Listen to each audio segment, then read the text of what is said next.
Mike Memoli, our White House correspondent, at his post watching this developing story for us. Mike, so obviously this is not going to be a surprise to the White House. They would have known about this, known that this was coming, as it seems this decision was made in the last few weeks here. But can you walk us through anything that you're hearing on the ground there near the White House about this announcement, about this retirement, and about what may come next?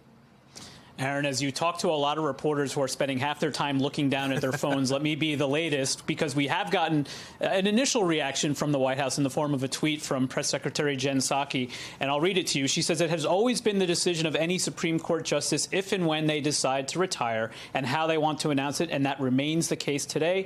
So we have no additional details or information to share from the White House." So that is the initial read from the White House officially. But let's step back, because, as you say, President Biden has been preparing for this moment for, you could really say, decades, given his history, as Ali laid out, as the former chairman of the Judiciary Committee.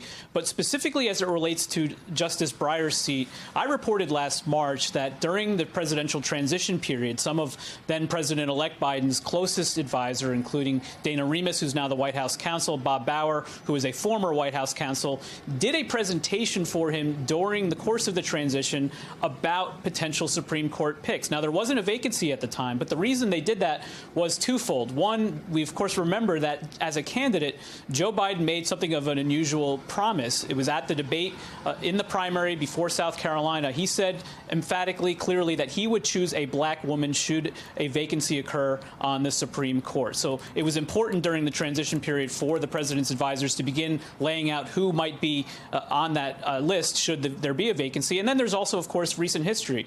You look at the first few years of any presidential administration, that tends to be when vacancies occur, at least when they are planned, as it is now with Justice Breyer announcing his retirement. So as we look at the fact that the president's team has already had some initial preparations about that list, we can zero in on one of the potential frontrunners for that choice. It's Judge Ketanji Brown Jackson. She was initially the president's nominee to replace Merrick Garland when he was nominated to be Attorney General. Garland had been a judge on what's considered the second highest court in the land, the D.C. Circuit Court of Appeals.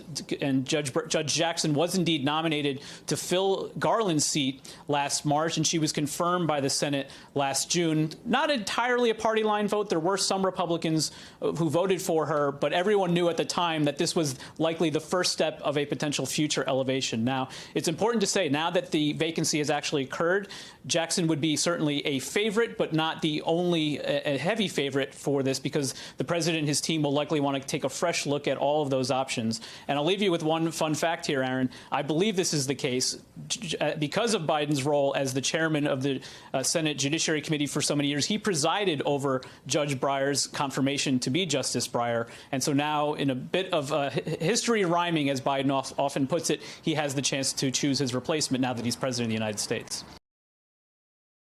Thanks for watching our YouTube channel. Follow today's top stories and breaking news by downloading the NBC News app.